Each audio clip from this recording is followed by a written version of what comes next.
నమస్తే, నేను మాగంటి సునీతని. నేను మాగంటి గోపీనాథ్ గారి ఆశయ సాధన కోసం రాజకీయాల్లోకి వచ్చాను.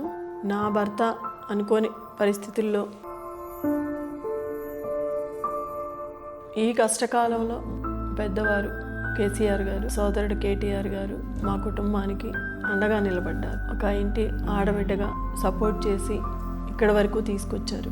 నేను ప్రజల మధ్యకు వెళ్ళినప్పుడు నా భర్త ఏదైతే కుటుంబం అని అనుకున్నారో ఆ నియోజకవర్గ కుటుంబాన్ని అందరినీ చూసినప్పుడు నాకు నా భర్త గుర్తుకు వచ్చి, నా భర్త సంపాదించుకున్న కుటుంబ సభ్యులు అభిమానాన్ని చూసి నేను తట్టుకోలేక వేడ్చాను.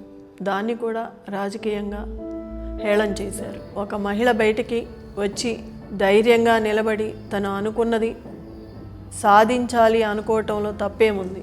మీ కష్టకాలంలో మీ గోపన్న ఎంత అండగా నిలబడ్డాడో నా ఈ కష్టకాలంలో నాకు అంతే తోడుగా నిలబడి సపోర్ట్నిచ్చి మీ ఇంటి ఆడబిడ్డగా నవంబర్ 11న ప్రతి ఒక్కరూ బయటకు వచ్చి ఓటు హక్కును వినియోగించుకొని అందరూ సద్వినియోగం చేసుకోవాలని, నాకు నా కుటుంబానికి జూబ్లీహిల్స్ ప్రజలందరూ నాకు అండగా ఉంటారని, కారు గుర్తుకు ఓటు వేసి గెలిపిస్తారని ఆశిస్తున్నాను.